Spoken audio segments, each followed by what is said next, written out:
Olá, caros alunos, caros colegas, mais um episódio, dessa vez um episódio mega fantástico, um episódio com, eu sempre comento, né, a brincadeira, celebridades, mas aqui de fato estou com uma celebridade, inclusive o programa hoje também será diferente, né, geralmente a gente tem uma dinâmica de 2, 3 professores contribuindo, mas como o conteúdo aqui é de peso, é notório saber, é exclusivo e é mineiro, ele vai ter que ter mais tempo, né? Então, com isso, está aqui à minha direita nosso ilustre amigo, sabe que, acima de tudo, tem sempre uma amizade, a gente vai aí privilegiando e ganhando, né, uns amigos da casa, uns amigos da vida, e aí hoje, de longe, para você e todo o Brasil, Milton Botelho. Meu amigo, fale um pouquinho aí da sua experiência, da sua jornada, um pouquinho do seu currículo, porque senão a gente perde muito tempo falando bem de você. Aí eu prefiro economizar no currículo para que a gente possa falar do assunto e aproveitar mais. Primeiro, obrigado. Você é um parceiro, sabe que eu gosto muito de você, gosto muito do seu pai, da sua família. E eu sou parceiro da Uniflex já há alguns anos, né? E tem muito orgulho disso. Você é novo ainda. E aonde eu vou, eu falo, ó, lá nós temos uma escola de governo e essa escola de governo tem contribuído muito para que os servidores, cada dia, busquem mais excelência naquilo que eles fazem. E nosso papel é esse, nosso papel de professor, de pesquisador, de auditor e também publicando alguns trabalhos, é traduzir para que os servidores tenham uma linguagem mais fácil de entendimento e também eles têm condições de implantar essas mudanças para a melhoria do resultado dos governos municipais. É isso que nós temos feito ao longo dos 36 anos e aqui, mais uma vez, para a gente falar um pouco mais desse momento da administração pública que está passando por inovações, mudanças de conceitos, mudança, talvez, de uma melhoria muito grande com a qualidade dos bens e serviços que serão contratados, as novas exigências da nova lei de licitações, também da controladoria, da estruturação da controladoria. A gente tem essa preocupação porque os tribunais de contas já estão aprimorando esses mecanismos de aferição e eficácia da atuação dos órgãos de controle interno. Então, nós temos esse papel de estar trazendo essas mudanças de uma forma mais fácil, pedagógica, para que as pessoas possam entender. Ah, mas entender você é muito fácil. E veja, meu amigo, essa semana nós tivemos aqui na Uniflex um curso sobre auditorias, né? E, não obstante, auditorias de todos os departamentos, mas em especial do controle interno, e ainda tivemos a publicação, né, de uma lei aí, uma lei que tem sido uma polêmica e, ao mesmo tempo, uma solução nos últimos anos, né? E, ao meu ver, me parece que, depois que prorrogaram o prazo da 14133, esfriou e agora a gente sente uma retomada, né? Novamente, euforia, e não quero que caia no mesmo conceito, né? Não vai dar tempo. O que tu acha sobre esse prazo? Bom, eu já quero colocar uma opinião bem fácil de ser entendida, porque eu sou totalmente contra a prorrogação dos efeitos da Lei 8.666, porque nós brigamos aí durante 30 anos, né, completou agora esse mês, 30 anos da Lei 8.666, que a gente sempre falava que precisava inovar, precisava melhorar, trazer novos mecanismos. Veio a Lei 14.133, em 2021, com um prazo extenso para que os municípios, os órgãos públicos se adequassem, se estruturassem, preparassem a sua equipe para adotar esses procedimentos, e aí veio pressão de alguns órgãos, né, para que fosse prorrogado. Eu acho que a prorrogação foi ruim, a prorrogação ela trouxe um relaxamento, que agora vai ser retomado, foi publicado agora dia 28 de junho de 2023, a Lei Complementar 198, que trata dos coeficientes de FPM gradativamente para os municípios, mas trouxe um artigo trazendo de forma bem objetiva e resumida e clara que os efeitos da Lei 8.666 vão até 30 de dezembro de 2023. Então, quer dizer o seguinte, que nós temos daqui até dezembro duas leis vigentes para as contratações públicas, a Lei 8.666 e a Lei 14.133. Então, aqueles municípios que ainda não têm as regulamentações dos procedimentos a serem adotados pela 14.133 devem procurar fazer isso de uma forma mais rápida possível, criando grupo de trabalhos para fazer essa implantação, contar com um quadro ou um plano de capacitação continuada, que é muito importante. Por quê? Porque Porque a gente fala sempre, é bom deixar claro, Bruno, que às vezes as pessoas ficam falando assim, é plano de capacitação continuadas para quem vai trabalhar nas licitações, nas contratações. Não é. Tem que deixar isso bem claro. As regras da nova lei de licitação, ela vai envolver as pessoas que estão ligadas a planejamento, as pessoas que estão ligadas às áreas técnicas, como engenharia, nutrição, farmácia, porque essas pessoas vão ter responsabilidade em descrever esses itens, fazer os documentos chamados estudo técnico preliminar, de uma forma técnica. É bom eu até gosto muito de falar que estudo técnico preliminar. Olha o que o nome diz. Estudo, aquilo que você aprofunda, uma matéria que você estuda, ela é mais aprofundada. O que é técnica? Traz requisitos técnicos e elaborado por técnicos, preliminar, antes de tudo. E lembrando, tanto o documento de formalização de demanda, o documento que chama estudo técnico preliminar, análise de risco, que é uma coisa nova para a administração municipal, aí a gente vai dizer o seguinte, quem é que vai fazer isso? Não é o pessoal da licitação. É os demandantes, né? São aqueles que são gestores por competência, cada secretaria. Então, cria-se um plano de capacitação continuada que envolva todas as áreas, inclusive os que elaboram os orçamentos para o ano seguinte. Então, nós vamos ter uma lei plena vigência em 2024 e agora nós estamos elaborando os orçamentos de 2024. Qual a regra? Prepare-se as demandas antes de fazer o orçamento, porque quando você for fazer as demandas para licitar, você já tem alinhamento com as leis orçamentárias. Só o cumprimento, né? Precisa melhorar muito essa ligação entre execução em licitações com planejamento prévio. E aí? Aí as novidades. Novidades, aqueles que já trabalham com pregão, aqueles que já trabalham com concorrência, eles já sabem como processar. Então, o problema é fase preparatória das licitações.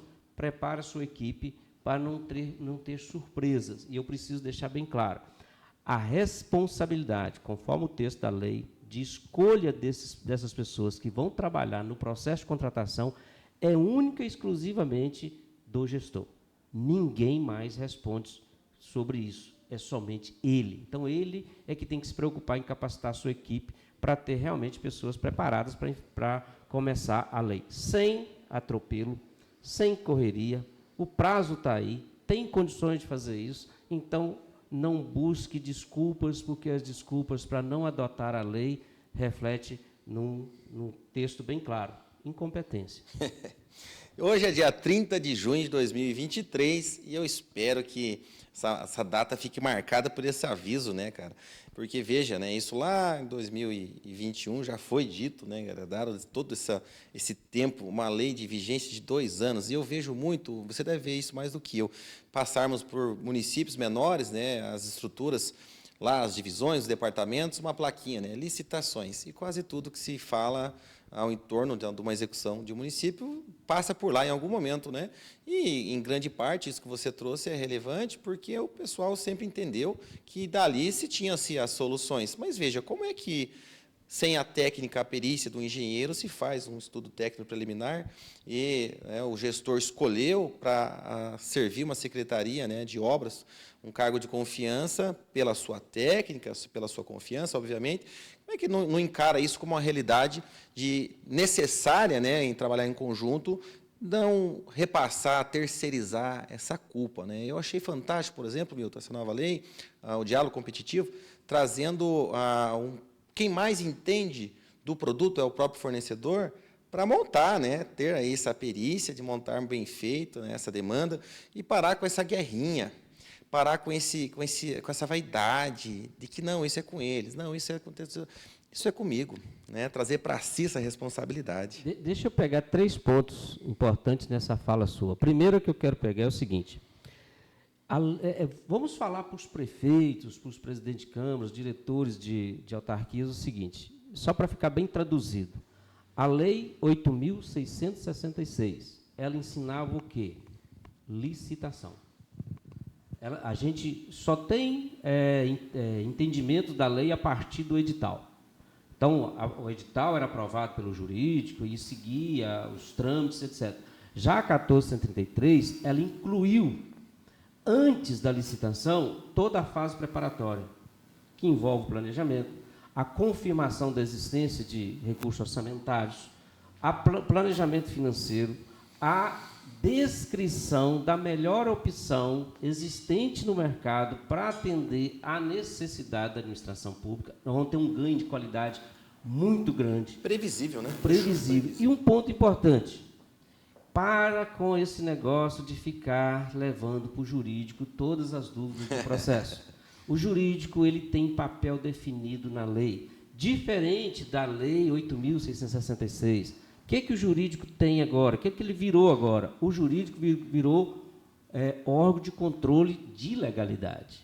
Órgão de controle de legalidade. Então, o jurídico ele não tem mais os chamados pareceres opinativos. Agora, por força do artigo 53 da nova lei, ele tem competência para fazer e atestar a legalidade da contratação. Atenção, meu amigo procurador, minha amiga procuradora, olha aí. Aí o procurador ou a assessoria jurídica, ele vai emitir um único ato chamado parecer jurídico, não tem outro. Vinculativo. Vinculativo, por quê? Porque ele virou órgão de controle de legalidade. Eu não vou entrar no mérito da licitação, etc. E tal. Olha, para você aferir a legalidade, qual é o ponto de partida do jurídico? Verificar se a fase preparatória foi cumprida, a fase de planejamento foi cumprida, a legitimidade de quem realmente fez aqueles atos que compõem o processo e se realmente a contratação ela atende o interesse público eminente ali definido. Se o jurídico não detectar isso nesses autos, ele não vai poder emitir o parecer favorável à legalidade. Aí vem outro ponto importante. Tudo isso na fase interna. Tudo isso na fase interna, ou seja, fase preparatória, e a lei deixa claro. No final da fase de instrução, o que é instrução? É a formalização, a autuação dos autos processuais. O agente de contratação ele vai fazer um despacho ao jurídico, para o jurídico emitir um parecer de controle de legalidade. Aí Quem que faz o despacho? Quem que faz o despacho? O agente de contratação. Porque o processo ele é instaurado. Como é que começa o processo? Primeiro, vem a demanda do requisitante. Secretaria. O requisitante manda esse documento de formalização de demanda para a área de planejamento, que vai elaborar o plano anual de contratação. Esse plano anual de contratação ele é aprovado pela autoridade máxima, publicado. A partir do plano anual de contratação, a área técnica vai elaborar o estudo técnico preliminar.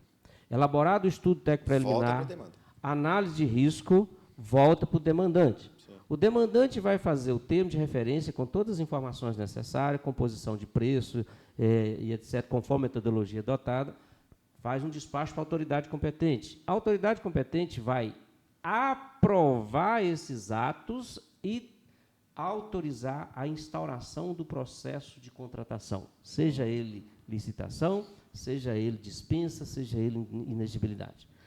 Aí, nessa autorização de instauração do processo, ele convoca os agentes públicos que vão estar envolvidos na instrução do processo. Aí entra agente de contratação, jurídico, controle interno, seja lá quem for necessário. Aí, esse agente de contratação vai emitir uma certidão de instauração do processo, o processo segue um rito. Quem vai elaborar a minuta de edital, porque não tem minuta mais, não. Edital, minuta de contrato, minuta de ata de registro de preço, é quem a autoridade máxima determinar. Ou é uma área técnica ou é o próprio agente de contratação. Nesse final, antes de publicação, aí vai haver o despacho dos autos processuais, devidamente instruídos pelo agente de contratação ao jurídico, para o jurídico manifestar sob o controle de legalidade desta contratação. Quando o jurídico emitir esse parecer, e esse parecer atestar a legalidade da contratação, aí é que vai para a publicação do edital. Até aí é novidade trazida pela 1433, porque do edital para frente, cadastrar numa plataforma, disputar, fazer habilitação, isso nós já sabemos, já aprendemos antes. Só não tem mais margem para Agora, o perigo é o prefeito achar que esse pessoal que trabalha hoje com a disputa, com o processamento, eles são responsáveis para fazer a fase preparatória. E eu digo, a lei traz uma coisa importante, chama segregação de função. Então, a segregação de função, quem fiscaliza é o controle interno. Mas quem tem que verificar se há ou não segregação de função na hora de designar é a autoridade máxima. Então, se alguém que participou da fase preparatória, ele não pode ser agente de contratação. Se ele é agente de contratação, ele não pode ser o fiscal do contrato. Então, quem faz a fase preparatória não entra na fase de disputa. Mas quem trabalha na fase preparatória pode ser o fiscal do contrato. Por isso a regulamentação, Bruno, ela tem que ser feita. Dinâmica, né? Ela tem que ser feita por quem entende rito processual, quem entende prefeitura. Então, aí, eu falo para você que não é uma coisa para leigo, é uma coisa para quem realmente está preparado. Fechando esse bloco, a gente fala muito, né, sobre competência, né, eficiência, etc. Então, não há espaço para incompetência, né? E eu escuto muito, né, a questão, por exemplo, do agente de contratação. Não me sinto apto, né, ou lá quem prepara, quem é um demandante, prepara esta necessidade, também não me sinto apto. É difícil se capacitar, é difícil buscar com quem conhece. Temos, não só pela Uniflex, diversos outros aí, ferramentas, o próprio tribunal. O tribunal ainda não tem se manifestado aqui no Paraná. O tribunal está esperando, falou que tem que regulamentar, mas está esperando aí, eu não sei o quê. Está esperando, ele não gosta muito da gente. Lembrando que o tribunal não tem a obrigação de regulamentar município. Quem regulamenta o município é o próprio município. Sim, não, eu falo eles mesmo não têm também a sua própria regulamentação. O pessoal gosta de copiar, né, as licitações, mas se há necessidade, né, e se há, infelizmente, a gente sabe que cada vez mais isso vai ser uma realidade, a fiscalização sendo uma sanção a esses que não têm essa competência. Se há esse risco, não tem outro caminho, né? Há 2 anos de capacitação, ou que seja mais agora essa abertura de novo prazo, busque recursos, né? Busque as informações. Ao momento que está do planejamento, para não gerar esses erros, né? Afinal, Machado, está fantástico, está lindo, está maravilhoso. Deixa eu fechar só com uma colocação aqui que vale para todo mundo. Vale para quem trabalha com licitação, vale para o gestor e vale para quem fiscaliza. Vamos lá. Nós temos atualmente com a 866 uma publicação. Sim. Mudou. O termo agora é divulgação e publicação. Sim. Toda vez que o município publicar, por exemplo, um edital... Apertou mais ainda, né? Vai publicar um edital. Ele vai publicar esse edital onde? Numa plataforma. Essa plataforma tem milhões de fornecedores cadastrados. Quando essa plataforma recebe esse cadastro, essa própria plataforma já informa quem é da área. Ou seja, milhões de pessoas já vão conhecer o seu edital imediatamente. Quando essa plataforma leva esse edital e esses anexos do edital para o PNCP, milhões de fornecedores vão ter acesso ao seu edital. Qual é o recado? Não faça mal feito, porque tem muitas pessoas lá fora te olhando, olhando o seu querendo ato. te copiar. Se você fazer um edital mal feito, não é uma pessoa que vai estar te fiscalizando, vai ser um robozinho.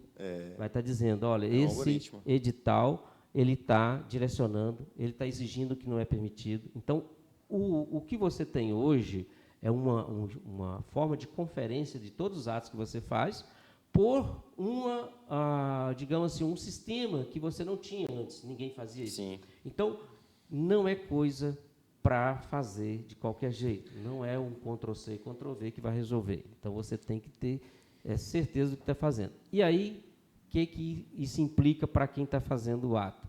Chama-se erro grosseiro, a lei traz claro. Erro grosseiro, coisa que nunca foi falada. Se você cometeu um erro na elaboração de um ato, chama erro grosseiro. O erro grosseiro, qual é a pena? Devolver o dinheiro público daquilo que você deu causa. Então, quem vai trabalhar em licitações, não tem outra escolha, não. O mais barato que tem hoje para o município chama-se capacitação, porque você evita de desperdício, e o que você melhora as contratações, compensa e muitas vezes mais do que isso. Não estou vendendo peixe só. Sim. Eu tenho 36 anos de administração pública, eu sei, já vivenciei isso, eu sei que você tem servidor qualificado, preparado, as coisas fluem muito melhor do que quem não sabe. Isso é nítido, né? Milton Botelho, guarda um pouquinho para o segundo bloco e já vou deixar aqui a chamada, que é um ponto muito importante sobre essa publicação diante de ontem, a respeito do prazo, né, que nós tínhamos antes ali, uma diferença entre a frase interna, né, contava até então o que estava publicado ou não pela 8666 e depois pela 14133. Tem aí uma curiosidade, né, que a gente vai estar pontuando no próximo bloco. Fique conosco mais um pouquinho.